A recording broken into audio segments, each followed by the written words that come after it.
Okay आज का हमारा टॉपिक है ऑर्बिटल वेलोसिटी। और क्योंकि जैसे कि नाम से ही थोड़ा सा जाहिर है कि इसका नाम सुनने से ही आपके जहन में कुछ इस तरह की बात आनी चाहिए गला अभी तक ठीक नहीं हुआ कि जब भी कोई ऑब्जेक्ट जस्ट लाइक जैसे ज़मीन है, सूरज की गिट घूमती है तो हम कहते हैं कि ऑर्बिटिंग करती है। ठीक है, एक ऑर्बिट है ख़ास। ऑर्बिट का मतलब होता है ख़ास रास्ता जिसके ऊपर ज़मीन जो है वो चलती रहती है, घूमती रहती है। जैसे चांद जो है वो भी एक ख़ास रास्ते के ऊपर ज़मीन के गिट घूमता रहता है। तो अब ऑर्बिट को तो क्लियर हो गया। अब जिस वेलोसिटी के साथ अर्थ या कोई भी सैटेलाइट अपने ऑर्बिट पे घूमता है, गर्दिश करता रहता है, उस वेलोसिटी को ऑर्बिटल वेलोसिटी कहते हैं। और आपने उसको फाइंड कैसे करना है वो अभी एक छोटा सा फार्मूला है हम करेंगे। ये देखें कि ऑर्बिटल वेलोसिटी मींस के आपका कोई ऑब्जेक्ट लाइक अर्थ भी हो सकता है और उसके अलावा बहुत से ऑब्जेक्ट्स हैं जो हम सैटेलाइट्स की फॉर्म में हम भेजते हैं स्पेस में। आए दिन आप देखें कि स्पेस के बारे में नित नई खबरें और रिसर्च जो है वो हमें मिलती है, तो वो इन्हीं सैटेलाइट्स के ज़रिए हमें स्पेस के अंदर होने वाले फिनोमिनास का पता चलता है। तो वो हम सैटेलाइट्स भेजते हैं, सैटेलाइट्स वहाँ से रिसर्च करते हैं, सिग्नल्स के थ्रू हमें वापस मैसेजेस आते हैं जिससे हमें फिर कुछ पता चलता है कि स्पेस में हो क्या रहा है। तो अब जैसे कि वो सैटेलाइट भी एक ऑर्बिट में घूमता है। आप अर्थ जो अर्थ के साथ है ऑर्बिट मतलब अर्थ को इनसर्कल करता है, तो अब वो सैटेलाइट किस वेलोसिटी के साथ घूमेगा, ऑर्बिटिंग करेगा, वो आपने आज फाइंड करनी है। इसको कहते हैं ऑर्बिटल वेलोसिटी। और इसके लिए सबसे पहले आप ये देखें कि जब भी कोई ऑब्जेक्ट सर्कल में मूव करता है तो उसको कौन सी फोर्स चाहिए होती है। अभी हमने रिसेंट पीछे इसी चैप्टर में पढ़ा है कि उसको सेंट्रीपिटल फोर्स चाहिए। ठीक है, अब सेंट्रीपिटल फोर्स जो बिगर ऑब्जेक्ट्स हैं और सर्कल में मूव करते हैं उनके लिए कहाँ से आती है, ये भी हमने पीछे पढ़ा है। ग्रेविटेशनल फोर्स, जिन ऑब्जेक्ट्स के दरमियान ग्रेविटेशनल फोर्स होती है वो gravitational force centripetal force provide करती है सैटेलाइट को, तो सैटेलाइट अपने ऑर्बिट में घूमता है। ठीक है, अब हम देखते हैं कि सैटेलाइट है कोई भी और वो घूम रहा है, लाइक देखें कि अब मेरी पॉइंट्स चल ये इस तरह से है। अगर ये अर्थ है, ठीक है, और इस अर्थ को इंसर्कल किया हुआ है या इसके ऑर्बिट कर रहा है,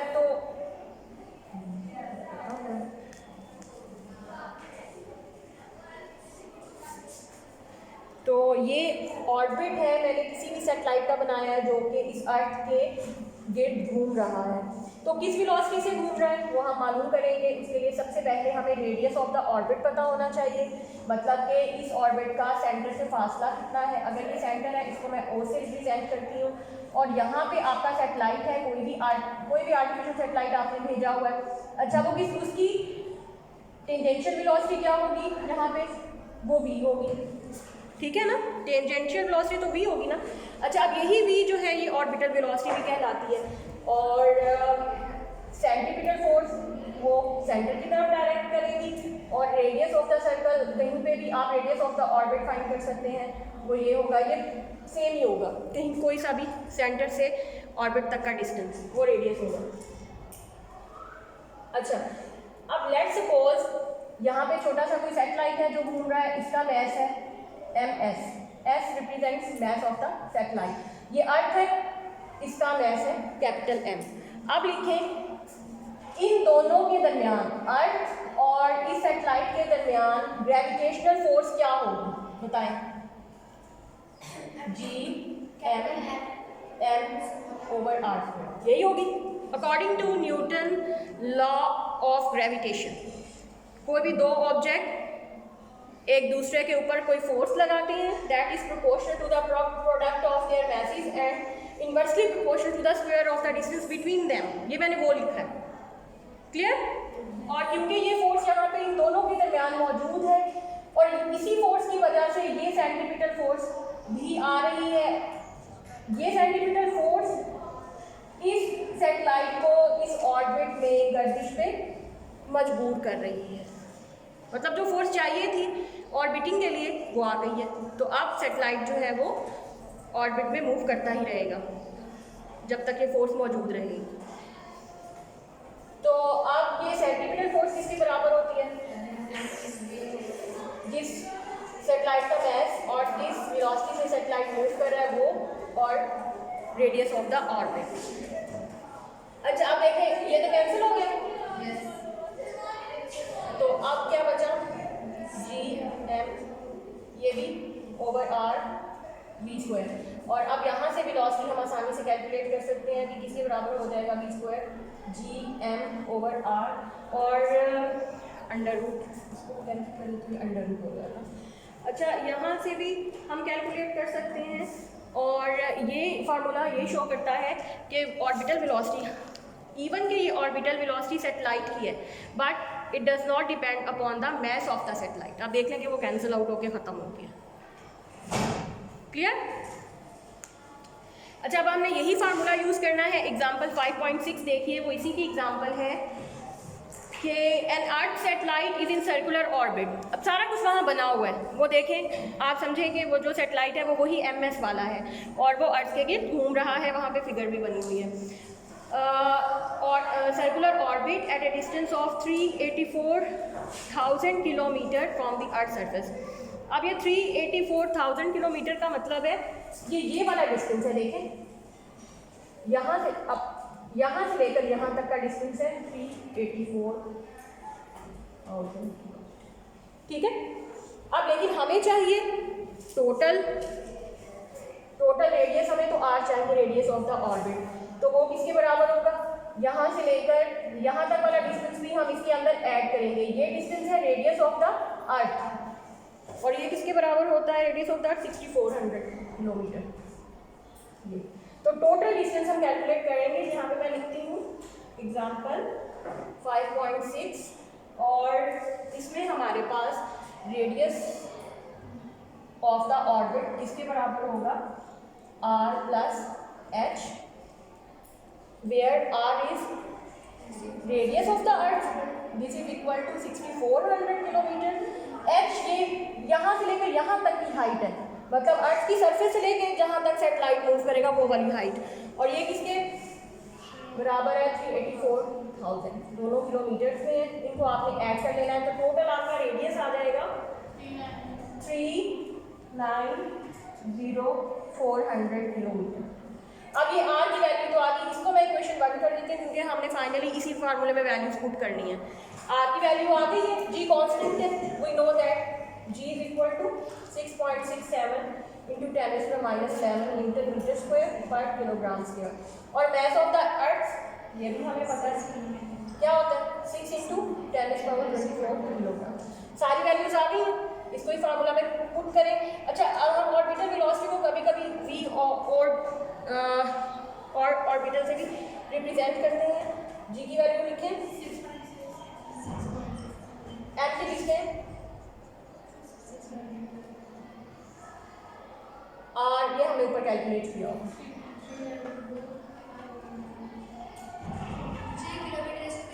इसको मीटर में कन्वर्ट करेंगे तो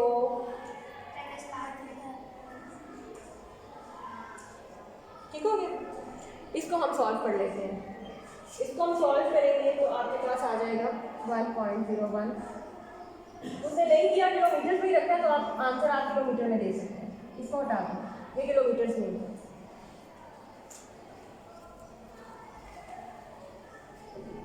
क्योंकि ये डिस्टेंस भी किलोमीटर में है, ये भी किलोमीटर में है। आप इसको ना भी चेंज करें तो आपका आंसर पे कोई इफेक्ट नहीं पड़ेगा, चेंज कर लें तब भी नहीं पड़ेगा, ना करें तब भी नहीं पड़ेगा, तो इसलिए ये आंसर आता है। अच्छा उसके बाद है what is it's period of one revolution in days. मतलब अब ये सैटेलाइट कितने टाइम में अपना चक्कर मुकम्मल करता है ज़मीन के गिर्द, जैसे बिल्कुल उसी तरह जैसे चांद कितने टाइम में ज़मीन के गिर्द अपना चक्कर मुकम्मल करता है? 20 जी चांद चांद वो तो ज़मीन सूरज के गिर्द कंप्लीट करती है चक्कर 365 दिनों में, जिसको हम 1 ईयर कहते हैं। चांद कितने दिनों में करता है ज़मीन के गिर्द? वो नहीं सुने हुए कमरी महीने और शमसी महीने? वो कमरी महीना यही होता है कि जितने अरसे में चांद अपना चक्कर ज़मीन के गिर्द कंप्लीट करता है, ये 29 या 30 डेज़ में, जो आपका हम इस्लामिक वैल्यू कैलकुलेट करते हैं, इस्लामिक डेट, इस्लामिक महीना, वो क्या होता है? कभी हमें चांद 30 का नज़र आ रहा होता है, कभी हमें चांद 29 का नज़र आ रहा होता है। तो वो इससे ये मतलब होता है कि कभी चांद जो है 29 दिनों में अपना सर्कल कंप्लीट कर रहा है और कभी 30 दिनों में अपना सर्कल कंप्लीट कर रहा है। तो वो चांद था। अब हमने इस सैटेलाइट का मालूम करना है कि ये कितने दिनों में अपना चक्कर इस ज़मीन के इस पूरे ऑर्बिट में, मतलब यहाँ से स्टार्ट हुआ है तो पूरे ऑर्बिट में चक्कर लगा के यहाँ वापस आएगा, तो इसको कितना टाइम लगेगा, कितने दिन लगेंगे? उसने कहा डेज में कैलकुलेट करें। तो इसके लिए अब हमें चाहिए फार्मूला। तो अब देखेंगे, अब हमारे पास ऑर्बिटल वेलोसिटी भी आ गई है जो हमें चाहिए, और रेडियस भी है, तो हम आसानी से टी की वैल्यू कैलकुलेट कर सकते हैं। इसको मैं रेस कर देती हूँ। यहाँ पे हम कैलकुलेट करते हैं। अच्छा, टाइम पीरियड हम कैलकुलेट कर लेते हैं बाय यूजिंग, क्या आपने पढ़ा होगा, S is equal to V T, तो T is equal to S over V। ये फार्मूला मैं यूज़ करने लगी हूँ। इसके मुताबिक अब S यहाँ पे टोटल ये वाला डिस्टेंस है और ये डिस्टेंस 2πr के बराबर है, 2πr divided by V orbital. R की भी वैल्यू मौजूद है, V की भी वैल्यू मौजूद है। यहाँ ये फार्मूला लिखे हैं 2πr डिवाइडेड बाई V, 2π पाई की बजाय 3.14, R आपने ऊपर लिखा हुआ है 390। अब आप इसको मीटर में कन्वर्ट कर लें, और वेलोसिटी हमने पीछे कैलकुलेट की थी 1.01 किलोमीटर पर सेकेंड। इसको भी मीटर में कन्वर्ट कर लें। इसको सॉल्व करेंगे तो आपके पास आंसर आसानी से आ जाएगा 27.5 डेज। अच्छा, अब ये आंसर आपके पास डायरेक्ट डेज में नहीं आएगा। आप जब इसको सॉल्व करेंगे ना, तो यहाँ पर आपके पास जो आंसर आएगा वो सेकंड्स में आएगा। ठीक है, सेकंड में आएगा। सेकंड को आपने डिवाइड करना है, यहाँ पे जो रिजल्ट आएगा उसको आपने डिवाइड करना है 60 से, फिर 60 से और फिर 24 से, तो तब आपके पास आंसर यहाँ पर डेज में आएगा। That answer would be 5 days, क्योंकि एक दिन में 24 घंटे 60 मिनट, एक घंटे में 60 मिनट और एक मिनट में 60 सेकंड होते हैं। तो आप जो भी यहाँ पे आंसर आएगा उसको इससे डिवाइड कर देंगे तो वो डेज में कन्वर्ट हो जाएगा। हो गया ये क्वेश्चन? चलिए, आज हमारा चैप्टर कंप्लीट हो गया। अब क्वेश्चंस पर आ गए। 4 क्वेश्चंस हमने करने हैं, मैंने निशान लगाया हुआ स्मार्ट सिलेबस के जो हमने करने हैं। इसमें देखें क्वेश्चन नंबर 5.2। क्वेश्चन नंबर 5.2 है, explain what is mean by centripetal force and why it must be furnished to an object if the object is to follow a circular path. अब देखेंगे, हमने सेंट्रीपिटल फोर्स का शुरू से पढ़ते आ रहे हैं। Force required to keep the object moving in the circular orbit. अगर तो आप चाहते हैं कि आपका ऑब्जेक्ट सर्कल में मूव करता रहे तो आपको उसको सेंट्रीपिटल फोर्स प्रोवाइड करनी पड़ेगी। इसको डिटेल में हम पीछे पढ़ चुके हैं। हाँ, अगर हमने सर्कल में मूव करवाना है तो सेंट्रीपिटल फोर्स देनी पड़ेगी, वरना आपका ऑब्जेक्ट सर्कल में मूव नहीं करेगा बल्कि टेंजेंशियली फ्लाई ऑफ हो जाएगा। उसके बाद 5.7 देखिए, state the direction of the following vectors in simple situations. Angular momentum की डायरेक्शन क्या होती है एंड एंगुलर वेलोसिटी क्या होती है? आप बताएंगे कि मैं ही बताऊँ? दोनों की direction along the axis of rotation होती है, ये हम पढ़ चुके हैं ना। मतलब अगर ये axis of rotation for example की सेंटर के अंदर से ऐसे गुजर रहा है ऐसे, तो इसके अलोंग ही डायरेक्शन होगी एंगुलर मोमेंटम की भी और एंगुलर वेलोसिटी की भी। उसके बाद आ जाइए 5.9 पे, when mud flies of the tyre of a moving bicycle in what direction does it fly, explain. अच्छा, आपने कभी नोट किया होगा कि आप लोग रोड पे जा रहे होते हैं, जो यहाँ पे मड लिखा होता है इसका क्या मतलब है? कीचड़। अगर कोई कच्ची सड़क है उस पर कीचड़ हुआ हुआ है, आप गुजर रहे हैं साइड से, कीचड़ एक साइड पर है। अब कोई भी व्हीकल आता है, कोई गाड़ी, साइकिल, बाईसाइकिल, वो आपके पास से गुजर के जाता है तो कीचड़ उछलता है और आपके कपड़ों पे गिर जाता है। तो वो कहता है कि मतलब ये कौन सी डायरेक्शन में कीचड़ जो है वो उछल कर आपके ऊपर लग जाता है। तो ये आप देखें कि अब असल में कीचड़ कहाँ से आ रहा है। गाड़ी के पहिए जो हैं वो जब मड के अंदर से गुजरते हैं तो वो मड जो होता है वो क्योंकि इस प्लेस पे होता है, इस जगह पर, तो वो किस टेंजेंशियल वेलोसिटी के साथ फ्लाई ऑफ होता है। टेंजेंशियल वेलोसिटी आप यहाँ गुजर रहे हैं, वो आपके ऊपर जाके गिर जाता है। तो टेंजेंशियल क्योंकि जाता है तो वो आपके ऊपर आपको भी मैला कर देता है, ठीक है। तो वो यही वो पूछना चाह रहा था कि आखिर मड जो है वो क्योंकि मड इस प्लेस पे मौजूद है, एच पे, और ये हमेशा किस तरफ मूव करेगा, टेंजेंशियली मूव करेगा। अब देखिए क्वेश्चन 5.10, ये भी हम कर चुके हैं पहले, दोबारा से रिपीट कर लेते हैं। A disc and a hoop start moving from the top of an inclined plane at the same time. Which one will be moving faster on reaching the bottom? कर चुके हैं। कौन सा पहले पहुंचता था? एक डिस्क और एक हुप अगर इंक्लाइन प्लेन से आप नीचे गिराएंगे तो कौन पहले बॉटम पे पहुंचेगा, डिस्क या हुप? जिसकी वेलोसिटी ज़्यादा होगी, ठीक है, जिसकी वेलोसिटी ज़्यादा होगी। और चेक कर लें पेज पीछे हमने डिस्क की वेलोसिटी ज़्यादा थी, तो इसका मतलब है कि डिस्क तो मैं रेस कर देती हूँ, यहाँ पर नहीं चाहिए। अब हम एक्सरसाइज की तरफ बढ़ रहे हैं। अच्छा ये देखें कि ये बी डिस्क में आपको बता दूँ कि पीछे हम पढ़ चुके हैं कि velocity of the disc 4/3 GH under and velocity of the hoop GH under. अब ये 4/3 अंडर तो ये होगा 1.15 GH अंडर, और ये यहाँ पे सिर्फ 1 है, 1 GH अंडर। अब इन एक्सप्रेशंस को आप कंपेयर करें तो V disc is greater than V hoop, तो इसका मतलब है कि डिस्क जो है वो ज़्यादा पहले तेज़ी से क्योंकि आ रही है तो वो बॉटम पे पहले पहुंच जाएगी, ठीक है। ये वाली सिचुएशन जहाँ पे हमने पढ़ी थी। क्या ये ऐड करेंगे, सिर्फ करवाया था, नोट करें। वेलोसिटी लिखेंगे तो पता चलेगा ना किसकी बड़ी है। इसको नोट कर लें और उसके बाद आ जाएं एक्सरसाइज के क्वेश्चन पर। एक्सरसाइज के अच्छा ग्रुप होमवर्क वाले क्वेश्चन है वो आपने कुछ सिलेबस में से देख के लास्ट में कर लेने हैं, पेपर उसमें से भी आ सकता है। क्लास वर्क वाले तो हम कर ही रहे हैं ना साथ साथ। अच्छा हो गया, ये रेस कर देती हूँ और प्रॉब्लम 5.1 पर आ जाए। टाइम है अभी, काफ़ी हमारी एक्सरसाइज हो जाएगी।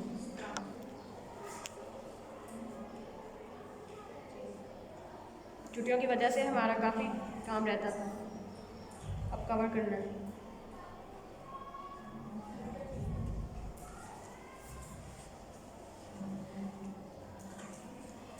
हो गया?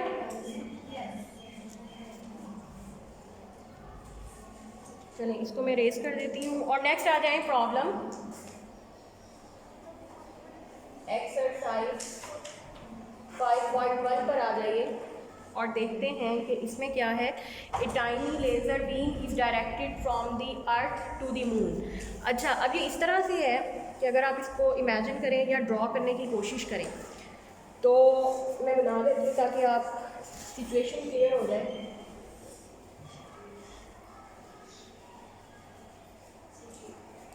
ये ऐसे है कि अगर हम अर्थ बनाते हैं, सपोज ये अर्थ है, मून कहाँ है, मून कहीं यहाँ पर है और इसके गिर्द रोटेट कर रहा है इस ऑर्बिट में। क्लियर? आप यहाँ से लेज़र लाइट का आप लोगों को पता होगा, वो एक यूनी डायरेक्शनल लाइट होती है, इंटेंस किस्म की, रेड येलो, अक्सर आपको रात के वक्त नज़र आती हैं। कहीं रात के वक्त जाती हैं तो हमें लेज़र लाइट नज़र आती है ना घूमती हुई। तो वो ये कह रहा है कि अगर आप अर्थ से लेज़र लाइट यहाँ पे गिराएं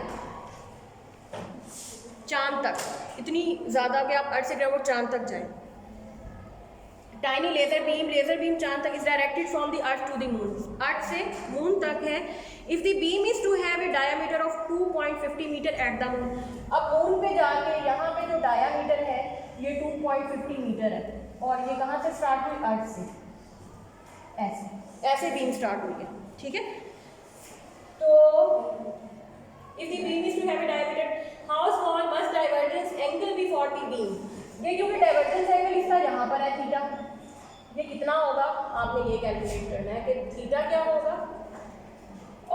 आपको दिया क्या गया है, डायामीटर का मतलब है क्योंकि किसी भी सेट आर का जो डिस्टेंस दिया जाता है तो वो एस होता है, एस आपको दिया गया है 2.50 मीटर। और इसके बाद थीटा हमने फाइंड करना है और अब हमें चाहिए radius. The distance of moon from the earth is, इसने दिया हुआ है ये वाला distance from the centre of the earth to the moon, ये हमारा आर होगा और ये इसने दिया हुआ है 3.8 × 10⁸ मीटर, ये कितना होगा, इसको अब हम कैलकुलेट कर लेते हैं। By using the formula we know that s is equal to r theta, theta हमें कैलकुलेट करना है, थीटा को इधर रखें, s ओवर r कर ले, s क्या है 2.50 डिवाइडेड बाय r क्या है 3.8 × 10⁸ मीटर। आप इसको से डिवाइड करें, सॉल्व करें, 6.6 × 10⁻⁹ रेडियन में आपके पास आसानी से आ जाएगा। अच्छा, उसके बाद आ जाए 5.3 पे, ये हो गया।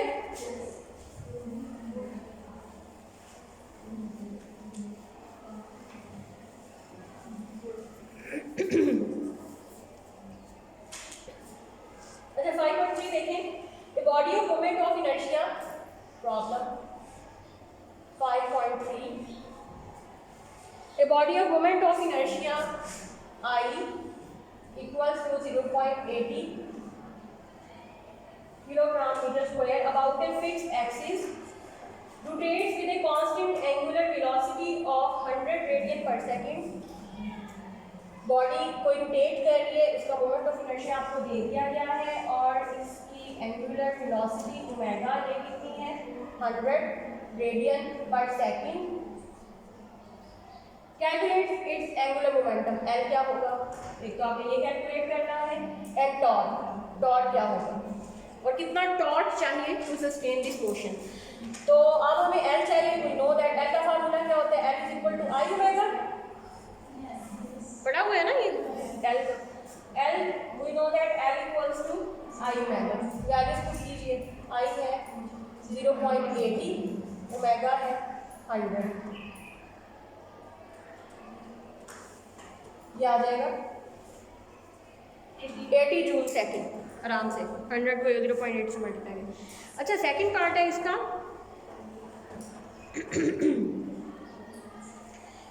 टॉर्क क्या होगा, टॉर्क वैसे भी हमें पता है टॉर्क किसके बराबर होता है, आई अल्फा के, हम निकाल के देखते हैं क्या होगा।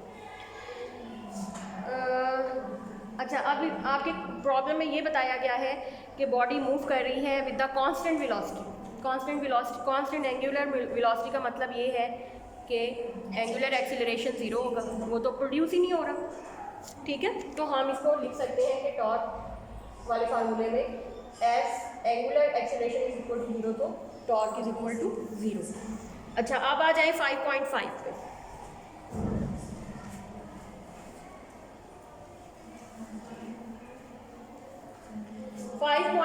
says calculate the angular momentum of a star of mass। Angular momentum आपने कैलकुलेट करना है, स्टार जिसका करना है उसका मैस दिया गया है 2 × 10⁻30 किलोग्राम एंड रेडियस, इसी स्टार का जो रेडियस है r वो है 7 × 10⁵ kilometre. If it makes one complete rotation about its axis once in 20 days, अगर ये पूरा ये स्टार पूरा अपने एक्सिस में एक चक्कर कितने डेज में कंप्लीट करता है, मतलब टाइम पीरियड दिया गया है 20 days. What is its kinetic energy, kinetic energy क्या होगी ये आपने कैलकुलेट करना है। तो काइनेटिक एनर्जी का फार्मूला पहले नोट कर लें, as we know that rotational kinetic energy किसके बराबर होती है, हाफ आई ओमेगा स्क्वायर। इसको इक्वेशन 1 करते हैं, इसमें आपको आई चाहिए, आई रेंज में हमें नहीं दिया गया लेकिन एम और आर दिया गया है तो हम आई कैलकुलेट कर सकते हैं। आई की वैल्यू चाहिए और ओमेगा की वैल्यू चाहिए, ओमेगा भी नहीं दिया गया,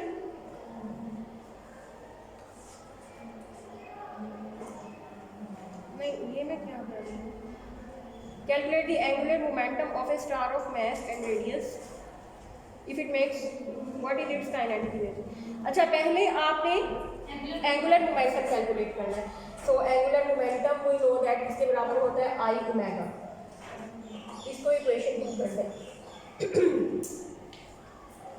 अच्छा, अब इसमें एंगुलर मोमेंटम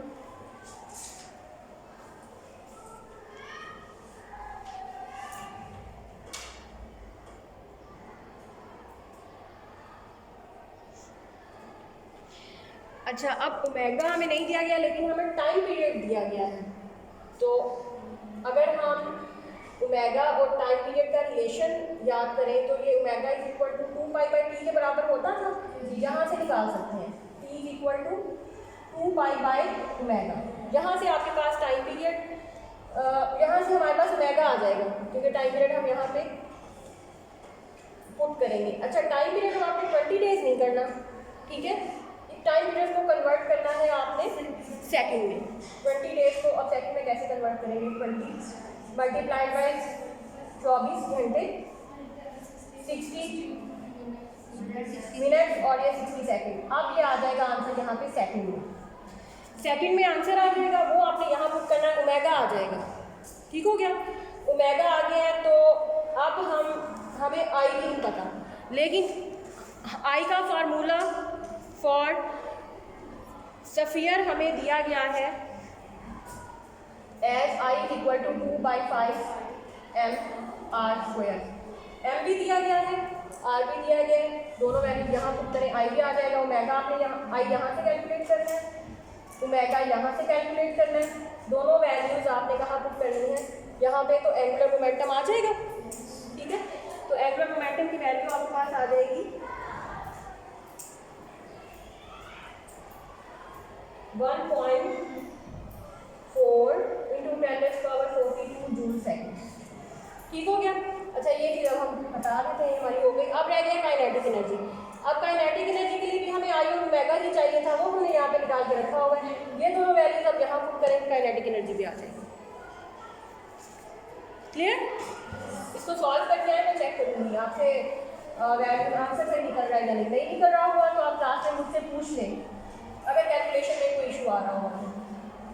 वैसे अगर आप कैलकुलेटर यूज़ करें तो आता नहीं है, लेकिन आप लोगों को कैलकुलेटर से भी कैलकुलेशन नहीं करनी आती। नहीं, अभी 5 मिनट रहते हैं और मेरा एक सवाल भी रहता है।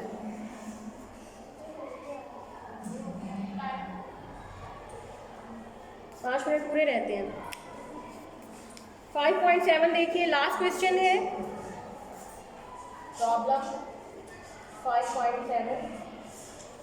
What is the least speed at which an aeroplane can execute a vertical loop of 1 kilometre? अगर कोई एरोप्लेन उड़ रहा है, वो कैसे उड़े? ऐसे एक लूप बनाए, मतलब ऐसे एरोप्लेन उड़े, इस लूप के ऊपर वर्टिकल लूप बनाई है मैंने वहां पे। किस स्पीड के साथ एरोप्लेन उड़े कि वो इस तरह की लूप बना सके?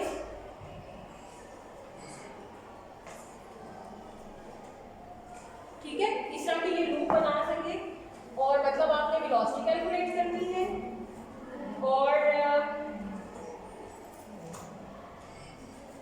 इस लूप का जो रेडियस आपको दिया गया है, ये आपने